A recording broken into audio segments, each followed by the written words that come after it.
નમસ્કાર ખેડૂત મિત્રો, મારું નામ છે સંજય ગોયલ। ફરીવાર આજે એક આ નવા વિડીયોમાં ઉપસ્થિત થયા છીએ। ત્યારે આજના આ વિડીયોમાં તમને બતાવવાના છીએ કે ફોગરનું ફિટિંગ તમારે જાતે કઈ રીતે કરવું। અત્યારે હાલ ઉનાળો હોય, ગરમીની સિઝનમાં ઘણા પશુપાલકો જે પશુઓ રાખતા હોય છે, તો એ લોકોને પશુઓ માટે ગરમી અને ટેમ્પરેચરનું તાપમાન કાબૂમાં રાખવા માટે ફોગર સિસ્ટમ આવે છે।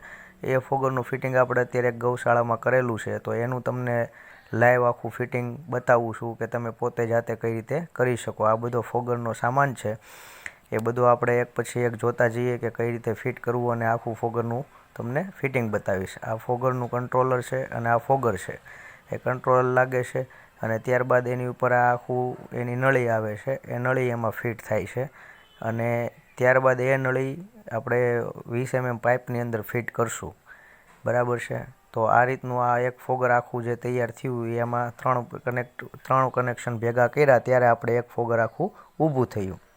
આ રીતનું ફોગર લગાડવામાં આવે છે। આ એની 20 mm નળી છે।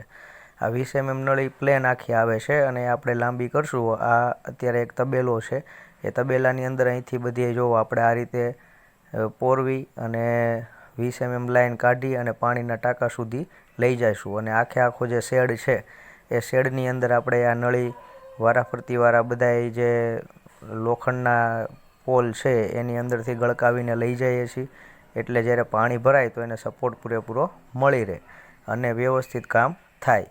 એ માટે આપણે એમાં અત્યારે આ બધી આ રીતે પોરવી અને એક પછી એક ફોગરને લગાડવા માટે આખા શેડમાંથી આપણે બધાય જે લોખંડના આડા પોલ છે એમાંથી આપણે પોરવવી પડશે। આ ગૌશાળા મોટી છે, આમાં 50થી 60 ગાયો એકસાથે બાંધવામાં આવે છે અને આ એક સાઈડનો ભાગ છે જેની અંદર જો આ રીતે 20 mm નળી ગળકાવ્યા પછી આમાં વોલ પાડી પંચિંગ કરી અહીંયા તાર બાંધી દીધો છે અને એ વોલથી પંચિંગ કર્યા પછી આ રીતે ફોગર એમાં લટકાડી દેવામાં આવે છે।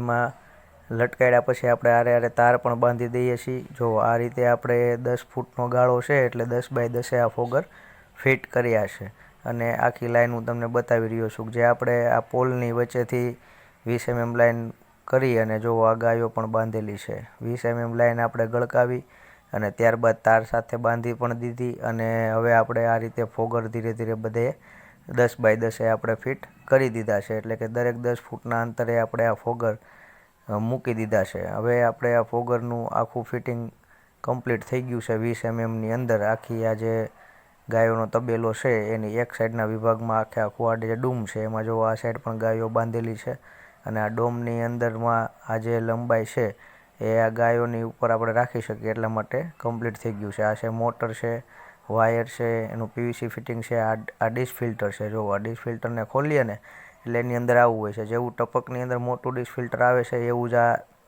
પોણાનું એકનું નાનું ડીશ ફિલ્ટર આવે છે। એને પણ આપણે ફોગરની પહેલાં લગાવવું પડે છે, કારણ કે આપણે ટાંકામાંથી પાણી લેતા હોય તો કચરો આવે તો કાંઈ પ્રોબ્લેમ ન થાય અને ફોગર વ્યવસ્થિત કામ કરી શકે એટલા માટે। હવે આપણે આ PVC પાઇપ 2ની લીધી છે, એની અંદર આપણે જેટલી ફોગરની લાઈન કરવી હોય ચાલુ એ પ્રમાણે આપણે આમાં હોલ પાડી અને ટેકો ગ્રોમેટ બેહારી દેશું। આ હોલ પડી ગયું છે, હવે આપણે ગ્રોમેટ બેહારી દીધું છે અને હવે એની અંદર આપણે ટેકોપ બેહારી દેશું। હવે એની અંદર આપણે ટેકોપ બેહારી દીધું છે। આ 6 kgની PVC પાઇપ છે એટલા માટે આપણે એ રીતે હથોડીથી બેહાર્યું છે। જો આ મોટર આડી આમાં વાપરવામાં આવી છે, એ પાણીની અંદર આપણે મૂકી દીધી છે અને ત્યાંથી PVC પાઇપ 1નું કનેક્શન લઈ અને બહાર આપણે કનેક્શન લઈ લીધું છે અને પાણીના ટાંકામાં મૂકી દીધી છે અને ત્યારબાદ આપણે એનો વાલ્વ ફિટ કરી દીધો છે અને આગળ ડીશ ફિલ્ટર ફિટ કરી દીધું છે અને હવે એ ડીશ ફિલ્ટર ફિટ કર્યા બાદ આગળ તમે જોઈ શકો છો એમ એકની પાઇપ નીચે જાય છે અને એકની પાઇપમાંથી આપણે 2નો પાઇપ લગાડેલો છે અને એની અંદર આપણે 4 લાઈન અત્યારે કરેલી છે અને ત્યાં નળ મૂકી દીધા છે, જેમાંથી અત્યારે આપણે એક કનેક્શન લીધું છે અને આપણે એક કનેક્શનમાંથી આખી જે આપણે તમને અમે આગળ તબેલાનો ભાગ બતાવ્યો ત્યાંથી આપણે 20 mm લાંબી કરતા હતા અને ફોગર લગાડતા હતા, એ આપણે અહીંયા મૂકવાના છીએ। જો ફરીવાર તમે આ એકવાર વિડીયોની અંદર જોવો, આડી મોટર આપણે આમાં વાપરી છે મોટી, બરાબર, અને આ પાણીનો ટાંકો આખો ભરેલો છે, એની અંદર આપણે ઉતારી અને આ રીતે એકની PVC કરી અને એમાં ફિલ્ટર મૂક્યું છે, તેથી પાણીની અંદરથી કચરો આવે નહીં અને આ રીતના 2ના પાઇપની અંદર રાખી દીધું છે એટલે 2નો પાઇપ આખો ભરાશે અને પછી એમાંથી પાણી આ 20 mm નળીમાં વાલ થ્રુ જશે અને 20 mm નળી આપણે આખી જે આ ગૌશાળાની અંદર બધામાંથી પસાર કરી અને અહીંયા સુધી ફિટ કરી દીધું છે। હવે આ એનું ટાઈમર છે। આ ટાઈમરની અંદર તમે મિનિટ ને સેકન્ડ સેટ કરો અને ચાલુ બંધ કરી દો એટલે એ પ્રમાણે ઓટો કટ આઉટ થઈ જશે। એટલે કે તમારે 2 મિનિટ પછી ચાલુ કરવા હોય તો 10 સેકન્ડ 20 સેકન્ડ 30 સેકન્ડ પ્રમાણે તમે ચાલુ રાખી શકો છો અને એ પ્રમાણે ફોગર ચાલુ થાય છે। આમાં સ્ટાર્ટર મૂકેલું છે, ઓટો સ્ટાર્ટર મૂકવું પડે છે। આડી મોટર છે એટલા માટે એ મૂકેલું છે। એની જગ્યાએ તમે એકની જે ઘર વપરાશમાં મોટર આવે એ પણ વાપરી શકો છો। જુઓ હવે આ ફોગર શરૂ થઈ ગયા છે। આ ફોગર શરૂ કરવામાં મોટી મોટર છે એટલે અત્યારે એકસાથે 34 ફોગર ચાલુ થઈ ગયા છે અને નાની મોટર હોય તો એ પ્રમાણે ફોગર કામ આપે છે। એમાં તમે જે આરઓ ફિલ્ટરની મોટર આવે એ પણ વાપરી શકો છો। એની અંદર 6 થી 7 ફોગર એકસાથે કામ આપે છે। ઘરની આપણે અડધા કે એકની મોટર આવે તો એ પણ આપણે ચાલુ રાખી શકીએ છીએ। આ ફોગર કદાચ તમે લોકોએ ઘણી જગ્યાએ રોડ રસ્તા ઉપર પાનના મોટા ગલ્લા કે રસના સિસોડા આવેલા હોય છે ત્યાં પતરાઓ નીચે પણ આ રીતે ફિટ કરી અને ફોગર ચાલુ તમે જોયેલા હશે।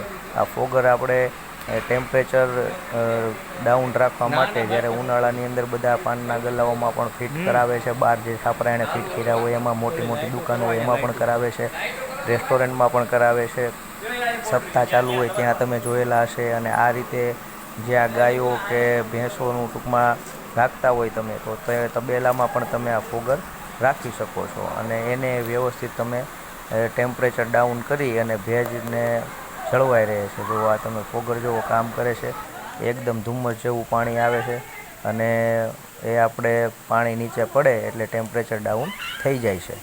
તો આ આખા ગૌશાળાની અંદર આપણે જોયું કે ભાઈ આપણે ફોગર શરૂઆતથી લઈ અને અંત સુધીનું બધું ફિટિંગ બતાવેલું છે। 20 mmની પાઇપ છે એની અંદર આપણે અહીંથી ગળકાવી અને આ ફોગર ફિટ કર્યા અને મોટરનું કનેક્શન આપી અને સ્ટાર્ટ કર્યું ઓટો કટરમાં। એટલે આ ઓટો કટમાં 1 મિનિટમાં 10 સેકન્ડ ચાલુ રહેશે અને પછી પાછું બંધ થઈ જશે, પછી પાછા 10-20 સેકન્ડ પછી પાછું ચાલુ થઈ જાય છે। એ રીતે તમે મૂકી શકો છો। તો આવા જ અવનવા વિડીયો જોવા માટે વિડીયો લાઇક કરજો, શેર કરજો, બીજા ખેડૂત મિત્રો સુધી પહોંચાડજો। મારી ચેનલ સબસ્ક્રાઈબ ન કરવી તો સબસ્ક્રાઈબ કરી લેજો અને વિડીયો કેવો લાગ્યો એ કમેન્ટમાં લખજો। આભાર, અસ્તુ, જય હિન્દ, જય જવાન, જય કિસાન।